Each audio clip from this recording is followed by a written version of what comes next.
Começa agora mais um Santo Flow Masterclass. Para você que nos acompanha, o podcast Santo Flow numa linha formativa, onde a gente vai aprender sobre a doutrina da nossa igreja, sobre a palavra de Deus, sempre com o nosso querido professor Rafael Brito. Sempre é uma alegria ter aqui o Rafael conosco, ele que é mestre, doutorando em filosofia, teologia e traz para nós de uma forma bem aproximada aquilo que é a nossa fé, a fé que nós professamos. Mais um Masterclass, estamos juntos. Deus abençoe, gente, paz e graça, que bom, mais um dia aqui com vocês, vai ser bom. Queremos lembrar para você que nos acompanha que nós estamos no nome do Instituto São Rafael, que nós vamos falar no meio da nossa entrevista, detalhes sobre a oportunidade que você tem. Já são mais de 160 horas de curso para você, que é o Instituto do professor Rafael Brito. A gente vai falar para você no meio aqui do nosso podcast especial, Santo Flow Masterclass. Mas hoje nós vamos falar sobre o Natal do Senhor, o mistério da encarnação. É realmente um grande mistério, no sentido de você pensar como que Deus toca a humanidade enviando seu Filho encarnado no ventre de uma mulher. Eu me lembrei muito quando você comentou um dia comigo que nos escritos do padre Anchieta e tal, ele chegou para um índio explicando tudo bonitinho sobre esse mistério, sobre o Natal, e que Deus tinha enviado seu filho e que ia morrer pela humanidade. E como foi a reação do índio? Diz que o índio... Gente, é muito engraçado, porque demonstra justamente essa realidade da encarnação, né? Anunciando, falando, olha, o Deus cristão é um Deus que enviou o seu Filho para a salvação dos nossos pecados. Isso no início da evangelização no Brasil. Isso. E ele se entregou e morreu no nosso lugar. Aí o índio falou assim para ele assim, bom, se o teu Deus foi capaz de mandar o filho dele para morrer no lugar, isso é problema de vocês, porque aqui a gente não manda matar filho, não. A gente assume a responsabilidade, a gente se mata mesmo. A gente mesmo que vai.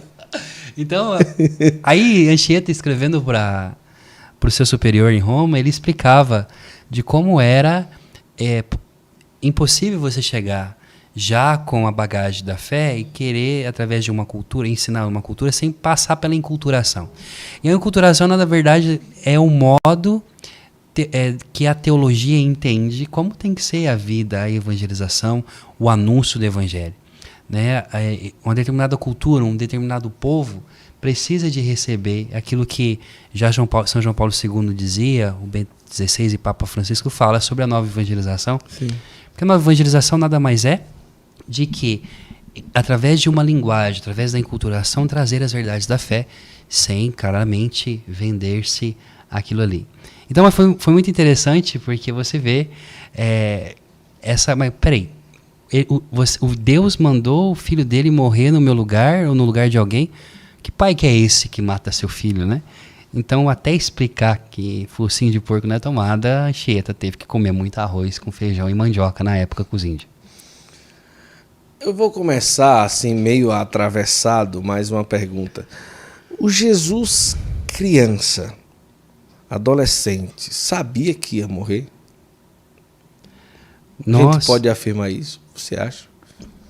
Bom, tem uma linha... Nossa, gente, hoje ele tá que tá, hein?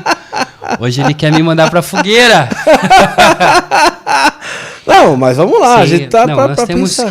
Bom, existe uma linha teológica que diz que Nosso Senhor, nós temos que entender, isso já é dogma católico, foi proclamado no Concílio de Nicéia, que o nosso Deus, que Jesus, que o Verbo encarnado é verdadeiro Deus, verdadeiro homem. Sim. Homem na sua plenitude. E Deus também. Duas naturezas, né? A união, chamada aí a união hipostática, né? As duas naturezas de Cristo em uma só pessoa. Mas essa consciência, alguns vão dizer que Cristo vai ao longo, sim, crescendo e vai adquirindo essa consciência plena que vai morrer na cruz. Mas como consciência de ser filho de Deus sempre teve. Sim. Né? Mas sendo que Nosso Senhor também essa A natureza. própria Sagrada Escritura fala da evolução. Ele crescia Em dá graça. de sabedoria. Exatamente. Dá de sabedoria e graça. Isso. É uma questão que a teologia não gosta muito de entrar, porque você coloca numa sinuca de bico. Porém, eu acredito que Nosso Senhor, ele aprendendo, porque ele foi aprendendo como uma criança, mesmo não estando desligado da comunhão plena com o Pai, né? Nós temos que entender sempre isso, que a salvação, ela é uma ação divina, são as pessoas trinitárias, a missão trinitária chamada assim na teologia, o Pai e o Filho, o Filho e o Espírito são aqueles que agem no mundo para a salvação e o Pai que manda, mas ao mesmo tempo nós temos que entender que é uma ação trinitária.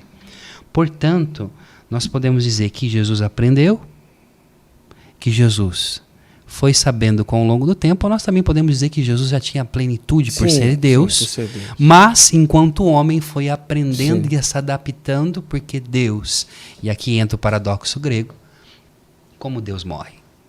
Sim. Deus não morre. Então você tem um outro problema na teologia. Se você perguntar para um teólogo, eu fazia questão de perguntar aos meus professores em Roma, dizia, quem morreu na cruz?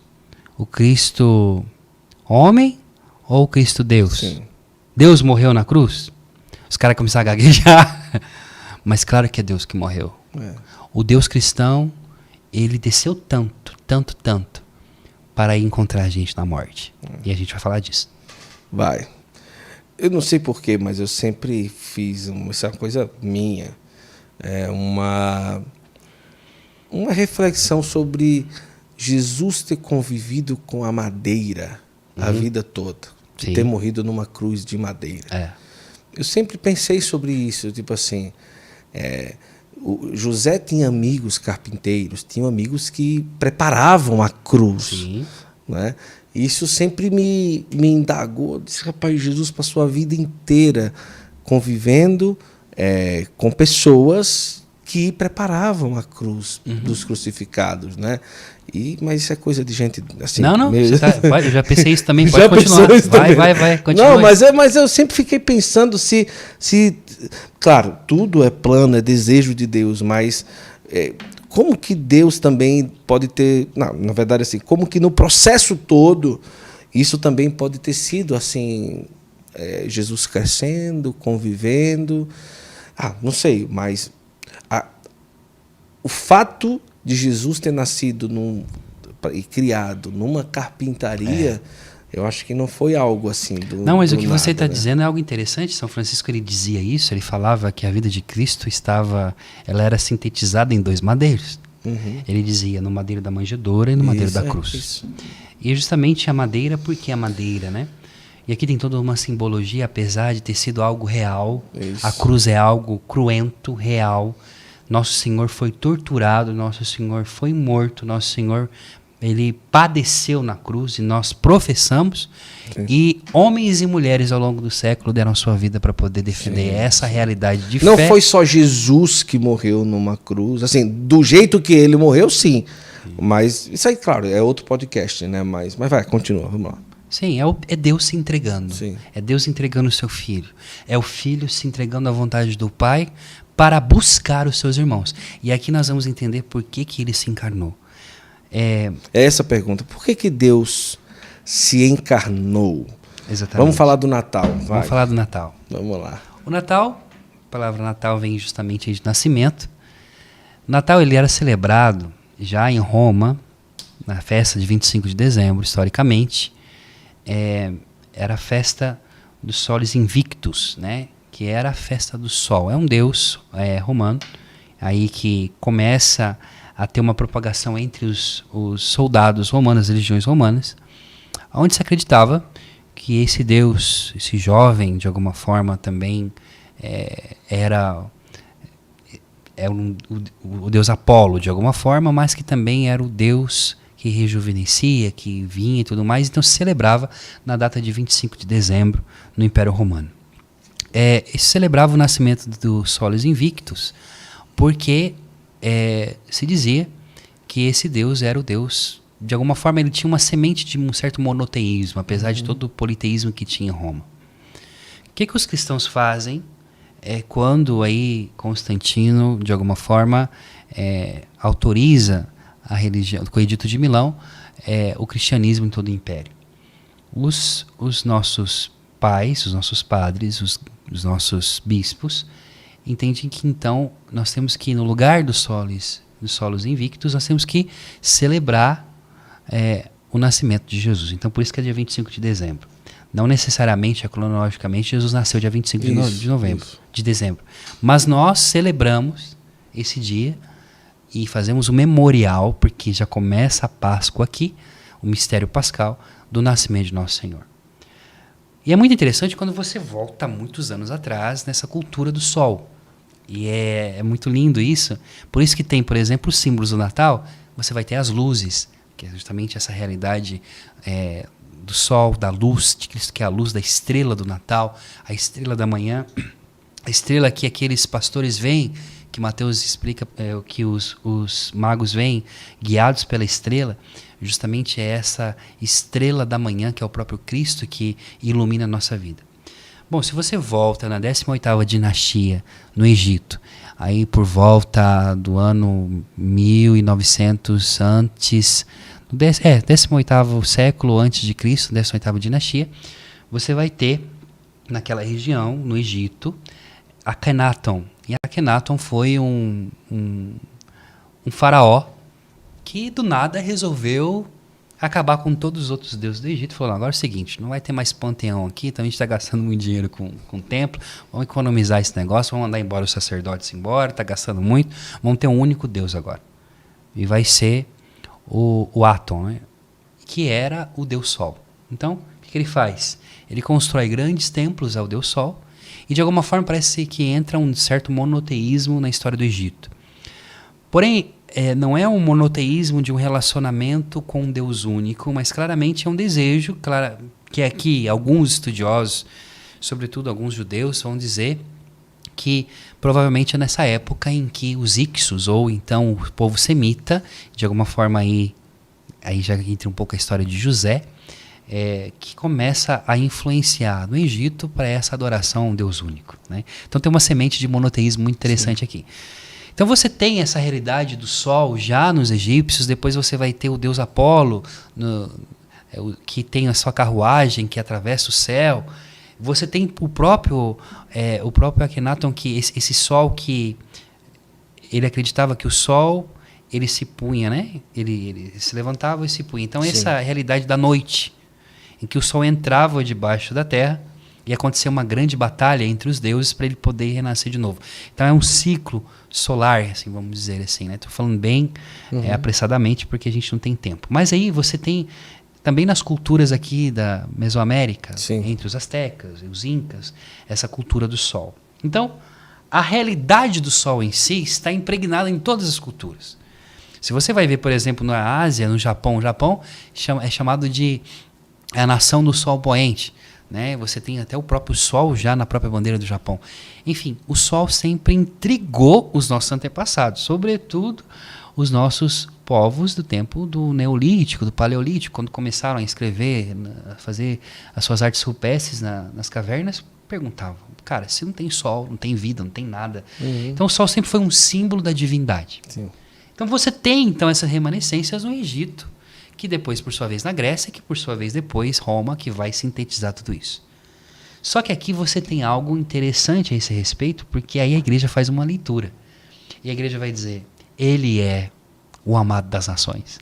Ele é aquele que todas as nações ansiavam e ele é o sol que veio brilhar as nossas trevas. E aí, usando Isaías capítulo 9, que diz, o povo que andava nas trevas viu uma grande luz, e aqueles que jaziam na sombra da morte, uma luz brilhou, essa luz é Cristo. Então você vai ter remanescências nisso. Por exemplo, quando aqui no capítulo 1, quando João Batista nasce, Zacarias, ele vai no versículo 78, capítulo 1 de Lucas 78, ele diz assim, graças ao misericordioso coração do nosso Deus e o sol que nasce do alto que nos visitará, para iluminar os que vivem nas trevas e na sombra da morte e para guiar nossos passos. Está falando de Cristo. Ele está dizendo, tu menino será grande, será chamado profeta do Altíssimo, pois que irá à frente do Senhor para preparar-lhe o caminho. E ele diz, e graça ao misericordioso coração do nosso Deus, Sim. que manda o sol do alto para Sim, nos visitar. Essa visita, esse Deus, o sol que é o centro da vida, que é a capacidade de iluminar a nossa vida, é esse Cristo que nasce numa noite. Né? Nós, usando a tradição franciscana, numa gruta, né? Sim, poeticamente, em que ninguém percebeu, sem fazer ruído, sem fazer show, sem fazer nada, mas que fez questão de nascer numa manjedoura, quando tantas outras crianças nasciam naquela noite. Sim. Ele era mais um para os olhos dos homens, mas para Deus era o seu filho se entregando. Do Henrique dizia, é o sol que brilha na noite do povo. E essa noite se estende para hoje também. Né? Do Henrique falava muito isso. Né? A noite que a humanidade vive, se ela soubesse a força que tem a luz desse sol. Do Henrique dizia muito isso. Mas assim, ele nasceu em Belém mesmo. Eu já vi biblista dizendo que não foi em Belém, cidade. Você já ouviu alguma coisa sobre isso? Não. Belém é Belém. A tradição é Belém, Se Belém. falou, é doido. Exato, é doido. Tem uns cara que estudam, velho. A galera começa a ficar viajando na maionese, inventa uns negócios. É verdade. Onde se baseia a teologia, a doutrina da igreja? Na tradição. Né? Nós podemos especular, nós podemos sim fazer exegese. Claramente que pode, de alguma forma, o lugar exato na região de Belém não ser aquele lugar, pode ser em outro lugar, mas nasceu em Belém. Porque é profecia que ele nasceria em Belém. E a tradição tem a Gruta do Leite, não tem essa, né? Você já ouviu falar? Já ouvi falar, já. Que tem lá, tem até relíquia que fala e tudo, não sei. Mas... Aí eu já não entro nessa história. Mas vamos lá, vamos para a encarnação do Seja verbo. a tradição com T minúsculo. Mas tem. Mas é tradição. Sim, é tradição. Exatamente. É tradição.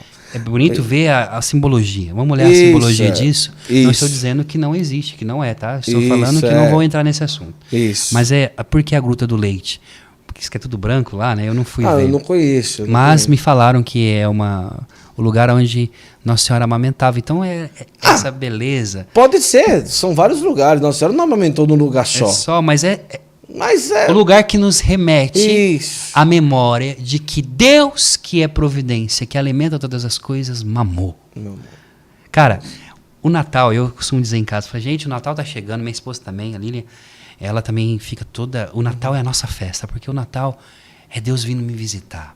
O Natal é Deus na sua essência, na sua grandeza, na sua imanência, na sua inefável presença, altíssimo como é, descendo na baixeza que sou.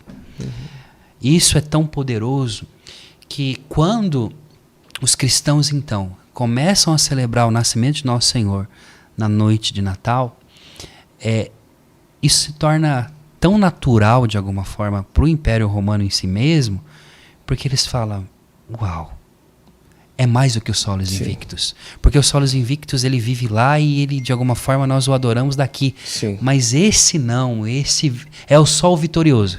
Solis Invictus significa isso. É o Deus vitorioso que veio viver com derrotados, que veio sentar-se à mesa, que veio partilhar comigo a minha vida, que veio chorar, que veio sofrer, que veio viver tudo a minha vida. Então, encarnação é isso. Encarnação, o mistério do Natal é Deus que se faz menino, é Deus que se faz homem. E é um Deus que, ao chegar, gerou também muita revolta. Os poderosos tremeram na base. É lógico. Não é? Mas, ao mesmo tempo, aquele povo esperava... A minha pergunta. O Império Romano, aquele povo, esperava um Deus... Ou não, a primeira coisa já tinha, por exemplo, não, fulano era tido como Deus e tal, não sei o que, não esperava mais um Deus. A pergunta é, quem esperava esse Deus que se encarnou? Dos que esperavam, quem reconheceu? Quem esperavam era os próprios, a própria cultura e religião judaica que acreditavam no Messias, né? Eles acreditavam. Exatamente. Okay. Que aí não entra o próprio... Sim, o Império Romano, sim.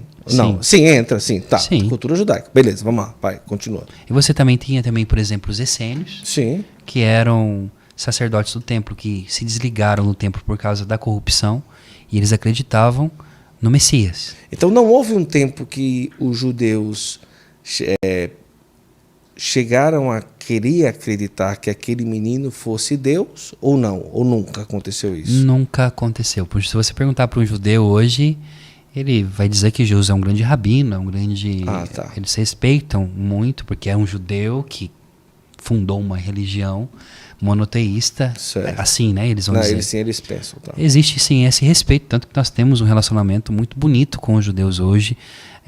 Não tínhamos no passado, infelizmente, toda a história que nós já conhecemos. Mas, não, os judeus, a religião judaica não acredita em Jesus Cristo como o Messias. Nós temos os judeus messiânicos, que são judeus que, de alguma forma, esses judeus de uma raiz, vamos dizer assim, um pouco também evangélica, protestante, acreditam no Messias. Só que não é o judaísmo, vamos dizer assim, oficial para os judeus, né? Mas são judeus que acreditam sim. Tem muitos judeus que acreditam em Jesus Cristo como Messias. Olha aí. Não é a maioria. É uma coisa interessante aí. Mas assim, gera muita revolta. Gera revolta porque nasce um menino que tomaria o lugar de Deus, de quem se dizia Deus? Ou gera revolta simplesmente porque poderia ser um revolucionário, alguém? As duas coisas, as duas vertentes. Você tem, por exemplo, os zelotas, que acreditavam nessa guerra. Você tem um problema, por exemplo, de Judas Iscariotes, que era também dessa linha, que acreditava em um Messias rei, um Messias que iria restaurar o reino de Davi, enfim, tudo mais. E nós vemos também que os próprios apóstolos, não só Judas, mas também Pedro e os outros, acreditavam nesse Deus, nesse Messias que iria acabar com o Império Romano. Então você vai ter aí, sim, algumas revoltas, sobretudo antes de Jesus, por exemplo, o Bar Kokhba, que era uma pessoa que se dizia Messias, foi reconhecido, né, pelo rabino. Você vai ter outros que vão se colocar como Messias, mas que depois morrem. O que Jesus ele vem trazer? Ele vem ensinar para nós o seguinte: eu não sou desse mundo. Aí você pergunta para ele assim, tá bom, por que você veio então para cá? Por que você assumiu a gente que é desse mundo? E aí a gente vai para a teologia aqui. Bom, na criação do homem, vamos voltar no Gênesis, a palavra diz que Deus, no princípio, criou o céu e a terra, e nós temos, seja a tradição javista, a tradição eloísta, a tradição que vai ensinar para nós que Deus criou todas as coisas com a sua palavra. Sim. Então ele vai dizendo, haja luz, a luz acontece, sim, separa as trevas do dia, assim acontece com a palavra. Mas quando Deus vai criar o homem, ele olha para si mesmo e diz, façamos. E esse plural, os padres da igreja sempre interpretaram como um mover da trindade na criação. Sim. Existe a criação trinitária. Então Deus olha para si. O pai olha para o filho. O modelo, o arquétipo, para a criação do homem, não está na terra, não está no céu, não está nas coisas criadas, vamos dizer assim, do existere, no estar fora de Deus mesmo. Mas Deus, ao criar o homem, Deus olha para si, sim, olha para o seu filho. Então Deus cria o homem à imagem e semelhança, a sua imagem e semelhança. Só que nós sabemos que, de um modo muito específico, São Máximo Confessor vai falar muito isso, o Oriente católico cristão vai dizer sobre isso, que a verdadeira imagem de Deus não é o homem. Nós não somos a imagem de Deus. A verdadeira imagem de Deus é esse menino que nasce. Uhum. Porque você vai ter, por exemplo, Felipe que chega a Jesus e diz, Senhor, mostra-nos o Pai. E ele vai dizer, não, você já está tanto tempo comigo, meu amor, e você não entendeu nada. Uhum. Você não percebeu que quem me vê o Pai? Aí o apóstolo Paulo, que recebe a catequese dos apóstolos, sim, vai dizer, num hino maravilhoso em Colossenses capítulo 1, versículo 16, ele é a imagem do Deus invisível. E tudo foi feito por ele, sem ele nada foi feito. Quer dizer, então, ele é a imagem daquele Deus abscondidos, né? O Deus escondido que se revela. O Deus que nas teofanias do Antigo Testamento aparece em forma de fogo, em forma de nuvem, em forma de vento, de brisa, mas nunca revela o seu rosto. Né? Moisés vai pedir para Deus, eu quero ver o teu rosto, mostra-me tua face. O Senhor fala, não, você não vai ver minha face não, se você ver, você morre. Então, esse Deus escondido no véu é revelado no seu Filho. Então, essa imagem verdadeira de Deus é o seu Filho, o arquétipo que os próprios bizantinos vão falar muito belamente sobre isso. Então, Adão ele foi criado à imagem da imagem de Deus. Sim. Criado ícone do ícone, né? Então, justamente aqui, o homem ele foi criado para Cristo. Nós somos criados para Ele. Nós somos feitos para Ele, por Ele, nele. É a nossa vida. Portanto, quando a gente fala de Jesus, a primeira vez que a gente começa a fazer um caminho, a experiência, quando a gente fala de Jesus, nosso coração já... Por quê? Porque nós fomos feitos para Ele, direcionados a Ele. Eu vou depois falar melhor sobre isso quando nós formos falar sobre a salvação, sobre o pecado. Mas Cristo se encarna justamente para assumir a nossa natureza, para assumir a nossa vida. É Deus, nós falávamos na Eucaristia, no nosso primeiro Masterclass aqui, e nós dizíamos que a Eucaristia, ela também é remédio. Os sacramentos são os remédios que Cristo, que Deus, Ele derrama as feridas do pecado do homem. Muito mais do que simples... uma questão de, vamos dizer assim, de um erro de desobediência, o pecado ele é uma ferida. Então Cristo, ele é o nosso remédio, o nosso médico. Portanto, ele assume, se derrama, se dá, porque ele é dom total. E ele se derrama na nossa vida assumindo essa carne, essa vida fragilizada. Né? Eu gosto muito aqui do que diz São Máximo Confessor. São Máximo Confessor ele usa um termo técnico para falar da encarnação. A encarnação, em grego, significa ensarcoses. E ensarcose nada mais é do que assumir essa vida, Deus assumindo essa vida. A própria palavra Emmanuel, segundo alguns tradutores, exegetas, vão dizer que a palavra Emmanuel vem de emuná, que significa Deus dentro do barro. Então, desde toda a criação, o homem foi criado para, você que está nos assistindo, você foi criado para ser parecido, ser orientado a Cristo. Com a queda, esse homem que deveria fazer esse caminho, ele cai. Então, aquele pelo qual foi criado o homem para ele, desce para nos buscar. Então, a natureza, essa natureza que se afastou de Deus ontologicamente, é assumida pelo próprio Deus para que a natureza afastada pudesse voltar.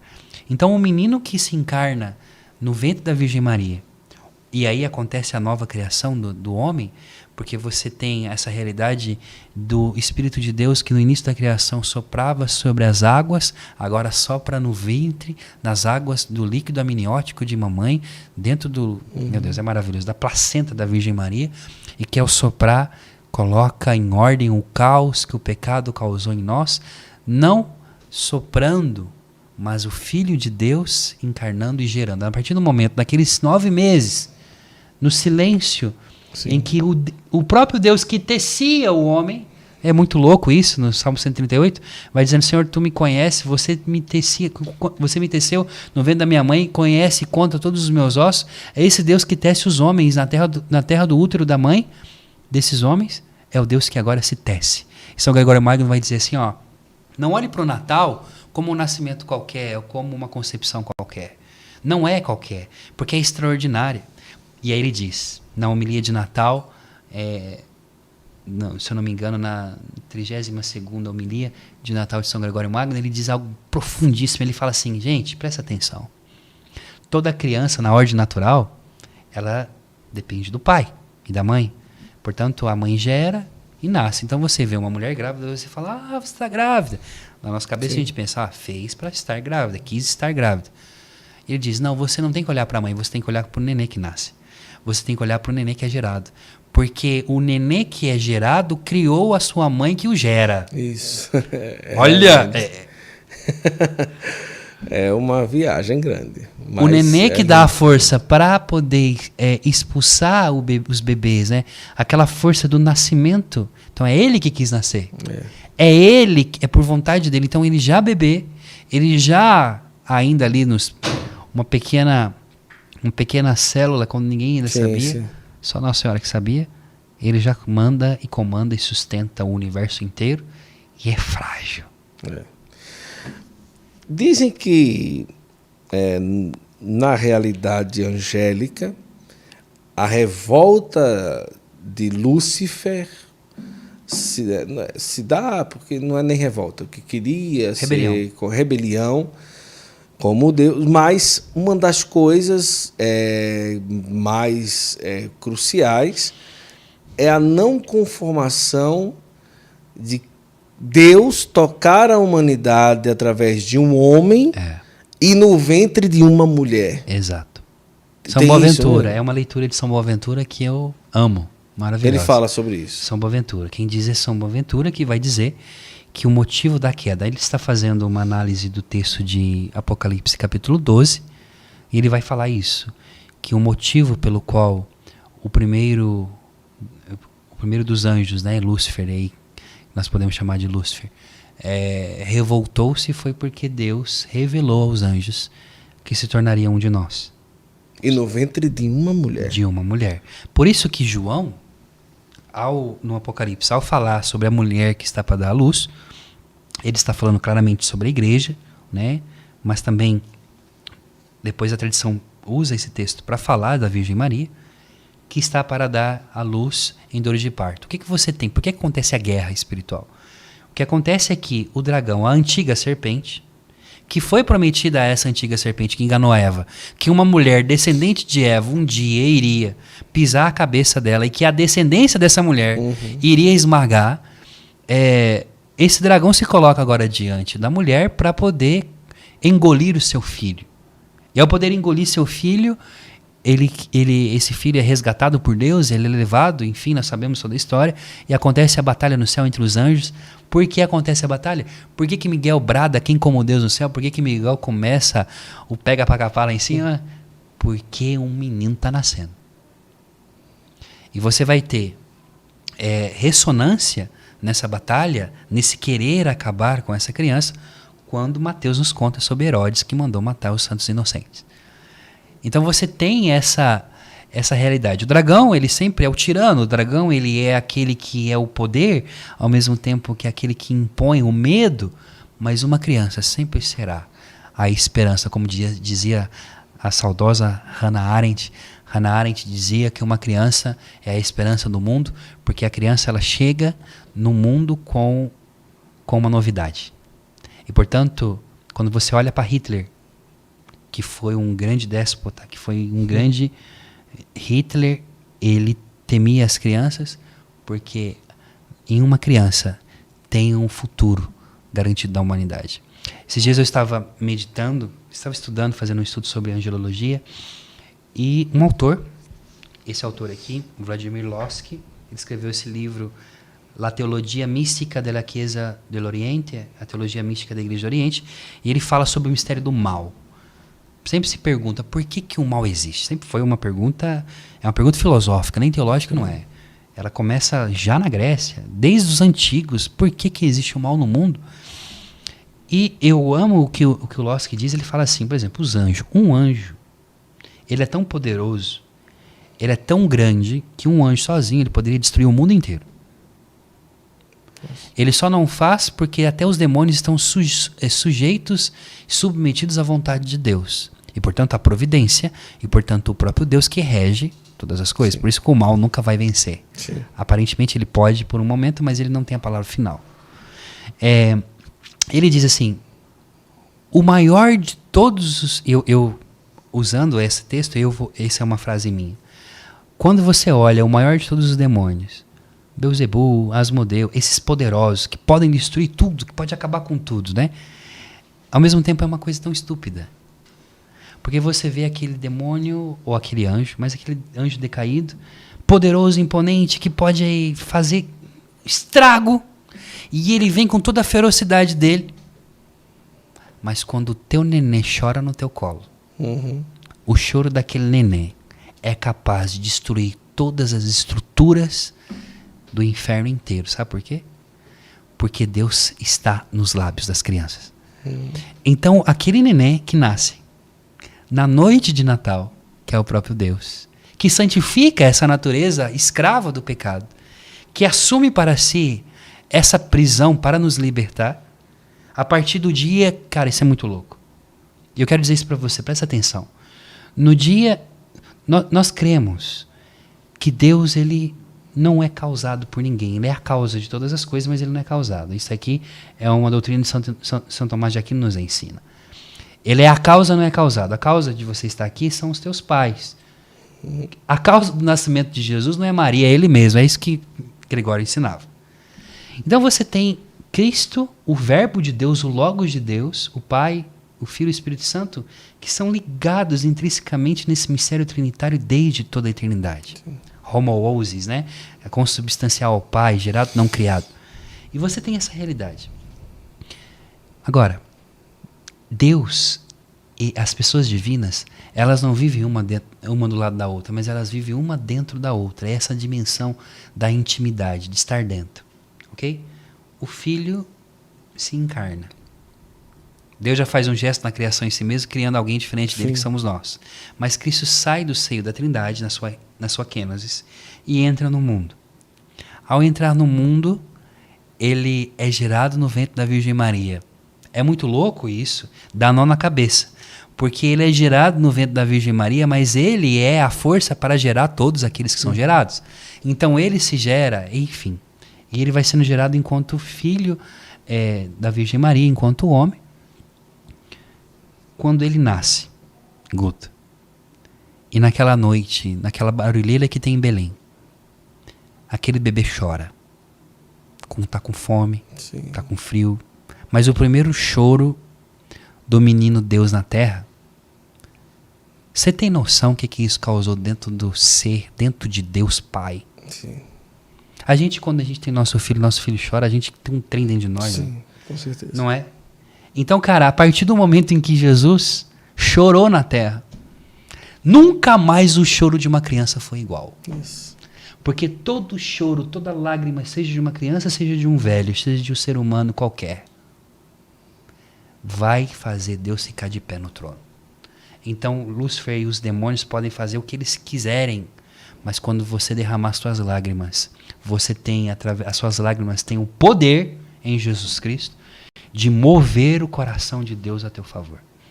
Que coisa linda, que coisa maravilhosa. Jesus nasce. Existe um significado dos presentes que ele recebe ali, Rafinha? Desculpa, professor. Dos presentes que ele recebe ali. Quem eram esses 3 reis magos? E como explicar esses presentes, essa presença? Como que eles sabiam? Eles seguiram a estrela? Eles tinha realmente um temor de fé naqueles 3? Ou então, realmente uma tradição? Existia uma tradição já na religião de Zoroastro, né?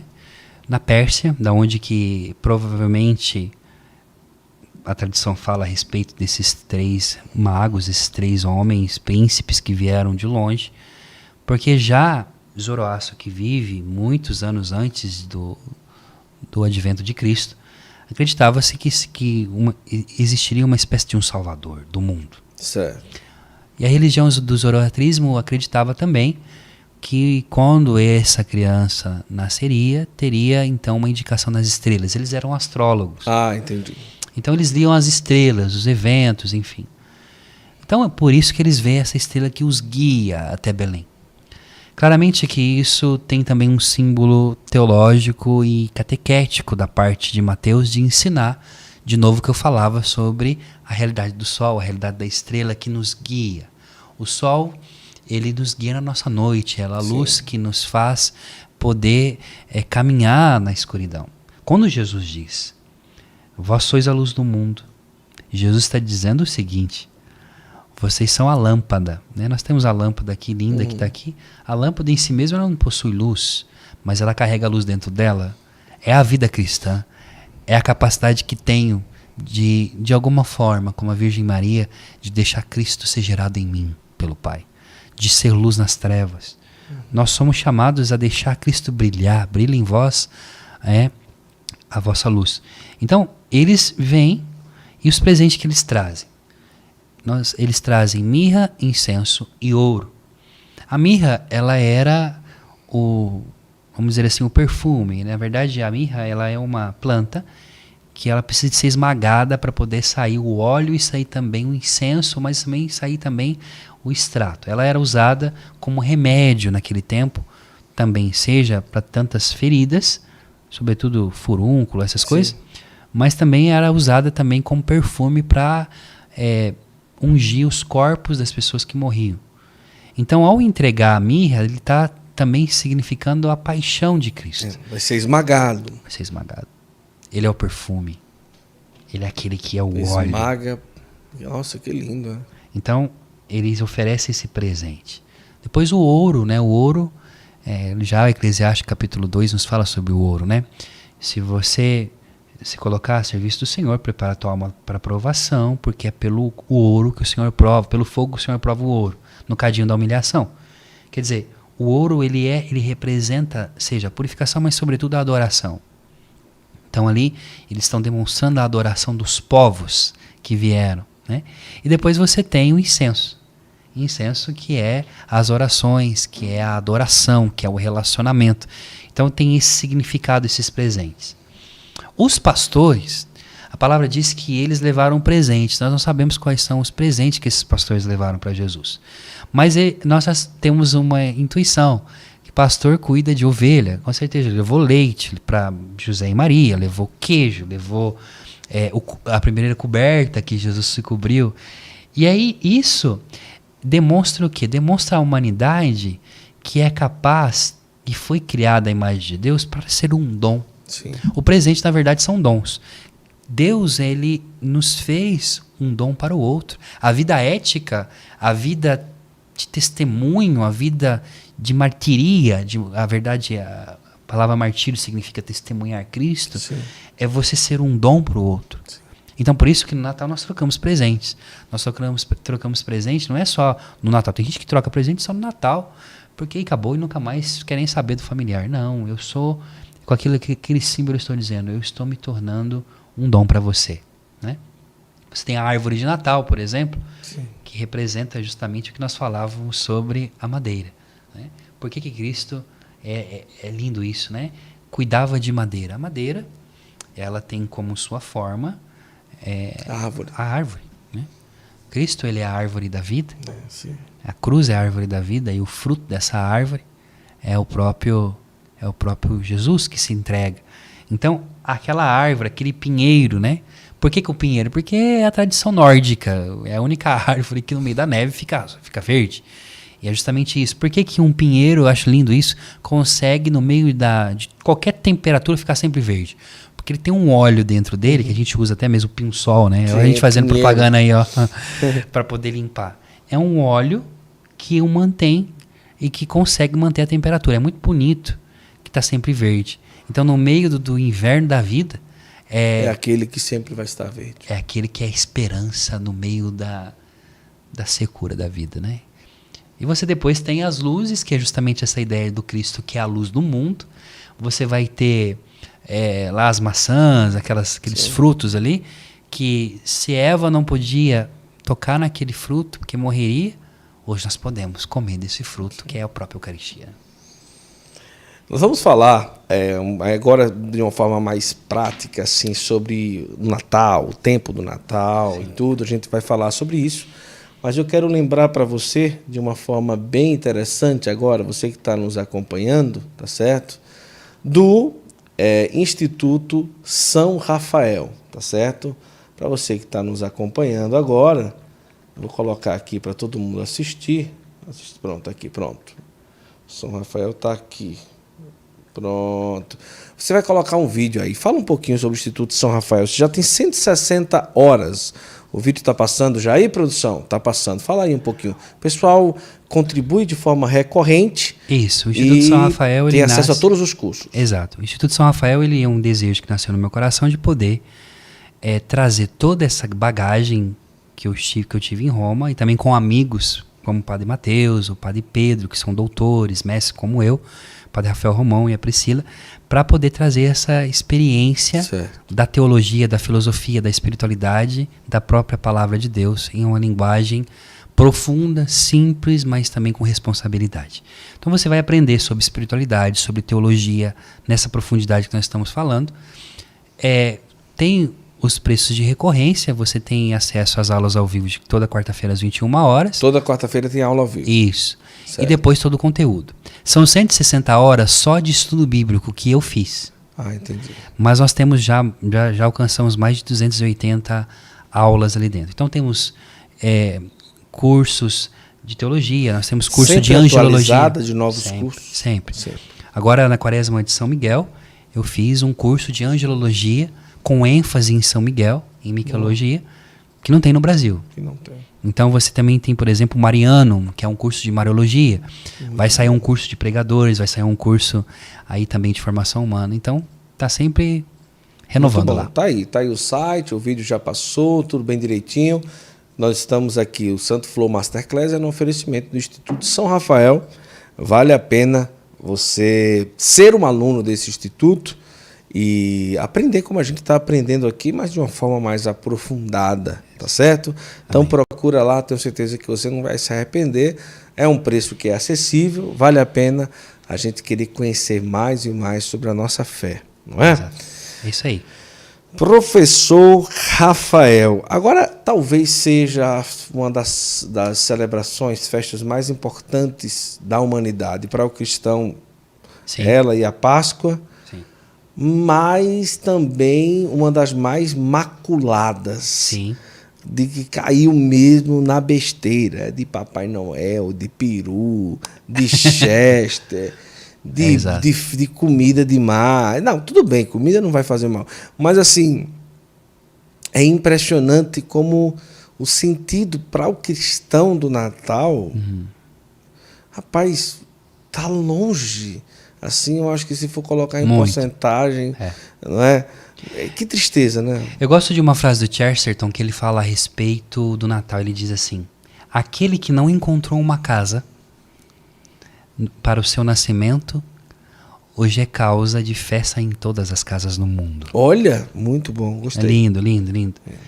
Então, assim, ele que não encontrou uma casa, hoje ele é um motivo de encontro da família, é justamente isso. Sim. O que é o céu se não uma família reunida? O que é o céu se não a trindade, vivendo nesse seio desse Deus que é a família? Então, portanto, realmente o Natal traz essa dimensão do perdão, do desejo de recomeçar, do desejo de poder reparar. Então, o Natal tem essa unção. Eu gosto de usar essa palavra de unção mais do que atmosfera, porque fica um pouco meio estranho, mas essa unção dá uma presença de um Deus pequenino, que ensina para nós que está aqui.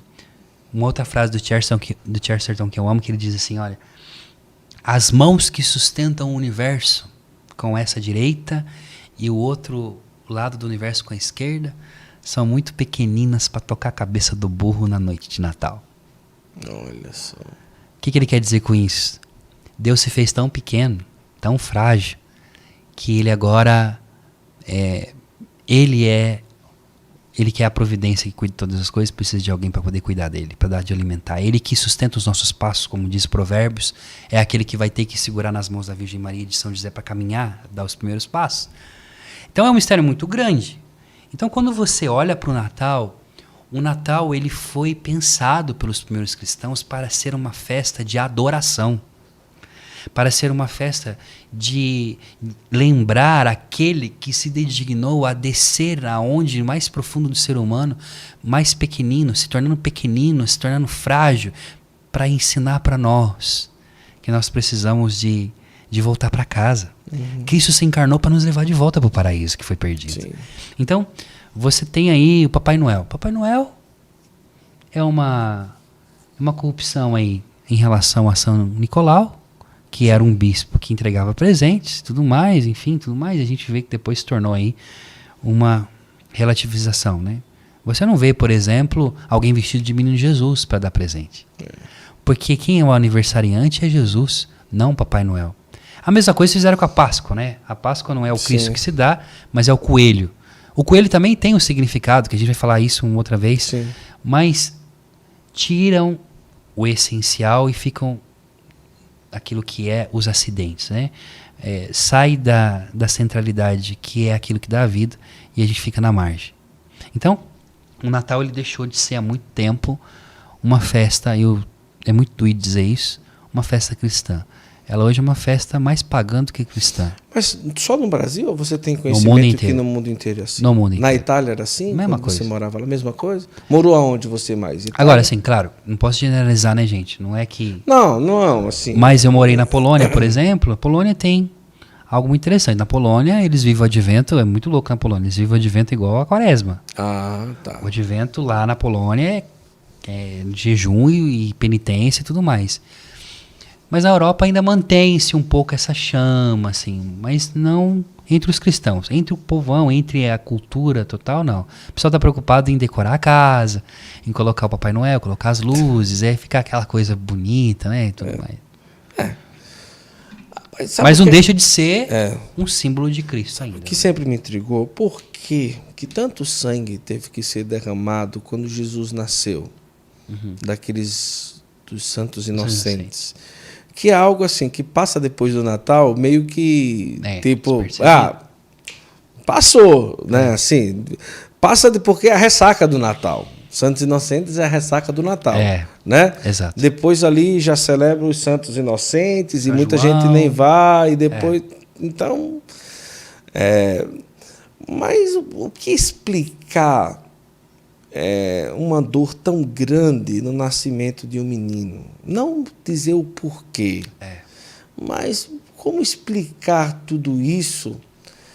É como se o parto da Virgem Maria tão dolorido e aquela dor fosse como se fosse o parto do mundo, sabe? Assim, sabe uma coisa, eu penso muito assim, tipo, a Virgem Maria sofre no parto e o mundo sofre ali. O mundo que eu digo assim, claro, é um ambiente, é um lugar, é uma localidade ali. Mas é tipo assim, olha, ele está chegando, mas não é assim, só chegar, só flores, alguma coisa nesse sentido, sei lá. Sim. Se você olha o texto, aparentemente você vê Herodes que mata aquelas crianças à procura do menino. Então ele não sabe quem é, porque os magos vão embora, e é justamente aqui que está o mistério. Você não vai saber quem é Jesus até o momento que você o encontrar. Mas não é você que o encontra, é ele que encontra você. Isso. Então Herodes não deixou ser encontrado e não o encontrou. Então manda matar todas as crianças de 2 anos. Mas na verdade o texto está fazendo referência ao Êxodo, quando o faraó mandou matar todos os meninos até os 2 anos de idade e jogá-los no rio, com medo de que a população crescesse. O que aconteceu? Deus salvou Moisés das águas. Então aqui Mateus, ele que tem uma pedagogia muito interessante, e ele está escrevendo para a comunidade judaica de seu tempo. Ele está dizendo, olha, Jesus, ele é o novo Moisés. Sim. Então ele está falando isso.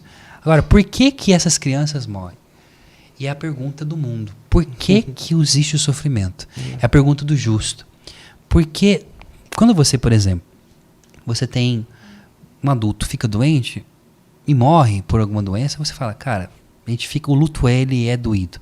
Mas quando você vai, por exemplo, num hospital, você vê uma criança ali em fase terminal de câncer, como eu já vi muitas vezes, aquilo ali arrebenta com a gente.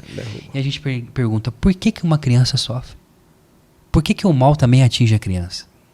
E aí você vai ver Cristo misturado a esses meninos, que morrem de alguma forma, e morrem, né, ali mortos pela tirania. Cristo escapa, mas esse Cristo escapa por um tempo. 33 anos depois ele morre também. Sim.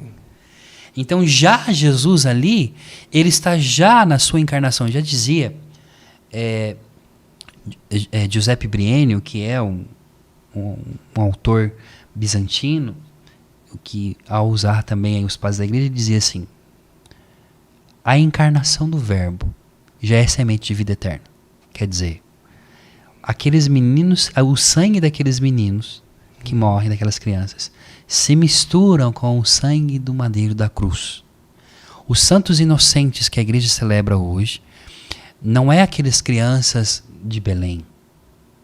A igreja está celebrando os abortados. A igreja está celebrando as crianças que morreram, que foram mortas pela tirania. Por isso nós somos contra o aborto. Por isso que nós veementemente gritamos a favor da vida. Porque o que uma criança pode ameaçar? Né? Por que uma criança precisa de morrer? Essa é a pergunta. Então, nós celebramos esses santos inocentes que continuam sendo mortos ainda pelos Herodes do nosso tempo. E veja, Cristo, esse nenê, que eu costumo pensar, muitas daquelas crianças que foram mortas eram para crescer com Jesus naquela cidade. Né? Existe algo muito interessante também a respeito do Natal que eu gosto muito, sobre os pastores. Né? Você tem os pastores que os anjos do céu vêm anunciar para eles que nasceu o Messias. Né? E eu costumo sempre usar uma imagem que é assim, quando Adão sai do paraíso, ele vira as costas para Deus, não? Eu vou ter que fazer um gesto aqui para o povo entender. Vocês desculpa, gente, eu gosto de usar exemplos, assim. Então imaginamos aqui, ó, tô de costas para você. Aqui é o paraíso. Deus criou os anjos e os homens juntos, que eles estão aqui de frente para Deus. Dessas criaturas, o homem, Adão, ele vira as costas para o Senhor. E ao virar as costas para o Senhor, ele vai embora. Virando as costas para o Senhor e vai embora, Deus não vira as costas para o homem, Deus está de frente. Mas os anjos estão de costas para o homem. Quando o verbo de Deus se encarna, Luta, a atenção dos anjos aqui se volta para cá. Sim. Então os anjos que cantavam Santo, Santo, Santo para sempre no céu, voltando para você, vai cantar glória a Deus no mais alto dos céus e paz na terra aos homens por ele amados. Nasceu para vocês hoje um Salvador. O céu, com a encarnação, já perde a distância e se torna uma coisa só. Cristo já traz o Éden em si mesmo, mesmo nesse vale de lágrimas. Nós já vivemos o céu em espelho, como diz o apóstolo Paulo, mas vamos viver na plenitude, mas agora já é o céu, porque Jesus trouxe para a nossa realidade. O que esses pastores estavam fazendo ali? Primeira coisa, Belém era uma cidade. A palavra Belém significa casa do pão. Sim. Então, Cristo na manjedoura, ele é o pão vivo que desceu do céu, é a Eucaristia e tudo mais, e ele é o descendente de Davi. Então, também aqueles pastores, eles preparavam os cordeiros pascais que iam ser sacrificados na Páscoa. Sim. Então, você tem eles que estão pastoreando, eles estão preparando os cordeiros para vender, porque Flávio Josefo dizia que numa celebração da Páscoa, anualmente, né, naquele fim de semana da Páscoa, se abatia em torno de 20 a 30 mil cordeiros. É cordeiro pra caramba. Por isso que Jesus vai quebrar tudo lá e falar assim, ó, vocês estão vendendo o tempo, porque virou um negócio. A fé virou um negócio. Até parece os nossos tempos hoje. Virou um negócio. Imagina. Então você tem aí os pastores que cuidavam dos rebanhos. Então eles estavam cuidando dos cordeiros, das ovelhas que estavam prenhas, que depois iriam dar a luz para os seus cordeiros para a Páscoa.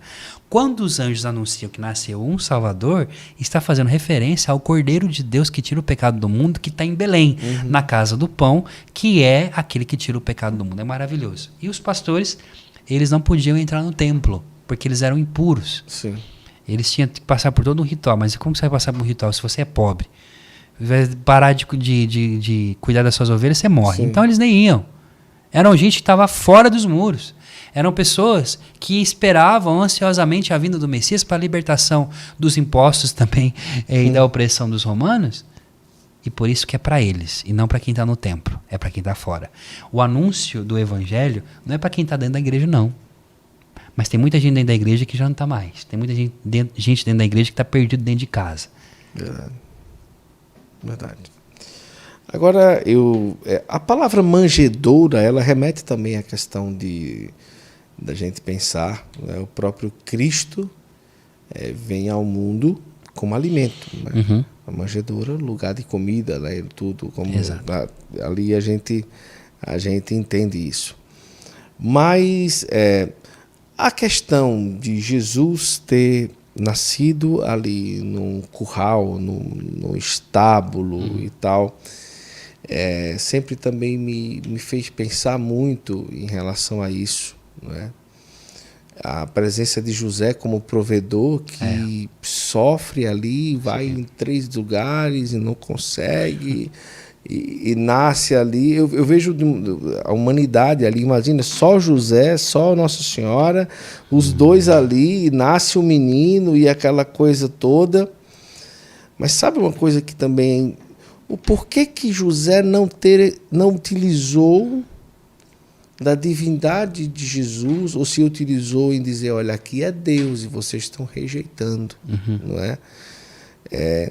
O quanto que Maria e José não ultrapassou esse véu, pode-se dizer, ultrapassou isso. O segredo. Cara, isso para mim é impressionante, Rafa. Veja bem, Jesus ele compara o reino dos céus a um homem que encontrou um tesouro no campo. Sim. Ele vai, vende tudo que possui para ter aquele tesouro. Sim. O tesouro só é tesouro se ele é escondido. Uhum. E a vida com Deus ela só é verdadeira se ela é no secreto, na intimidade. Sim. Aquilo que a gente tem que entender é que a Virgem Maria e São José, eles entenderam o mistério de poder, Deus teria que se manifestar a tal ponto que quando nas bodas de Caná, Jesus ele tá de boa na festa. E mamãe chega para ele e fala, ó, não tem mais vinho. Aí ele fala, mamãe, não chegou minha hora ainda. Por quê? Porque durante 30 anos ele se escondeu. Sim.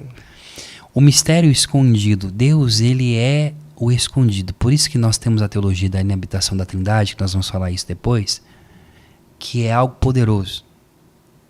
Deus ele não está nas grandes manifestações exteriores. A palavra metanoia, conversão, não é voltar para trás. A palavra metanoia significa voltar para dentro.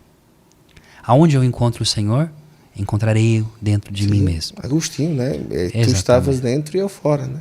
Exatamente.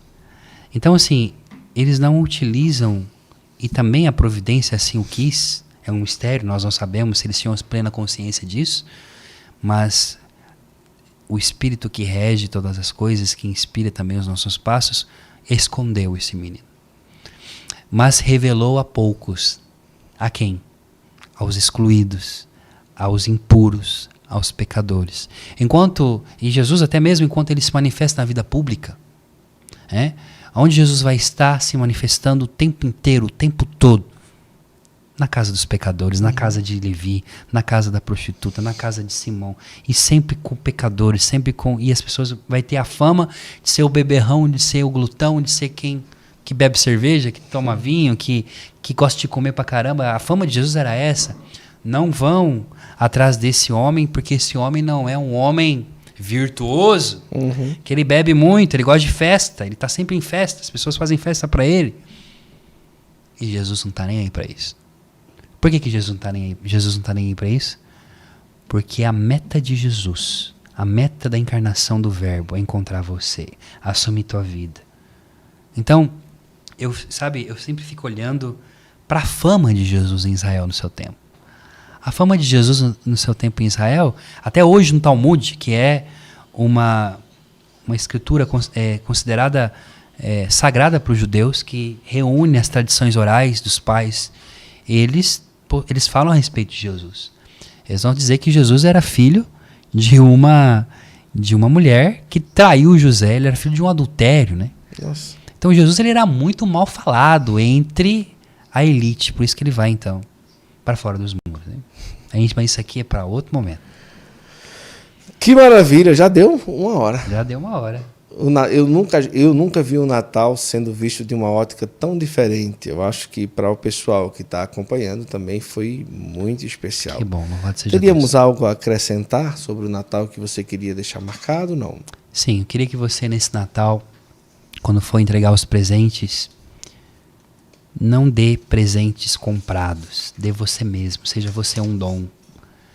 Perdoe, reconcilie, dê valor à vida. Nós aprendemos nessa pandemia que a vida Sim. é um estralo, é um sopro. Sim. E que a gente tem que valorizar quem está do nosso lado, quem permaneceu quando todos se foram. Sim.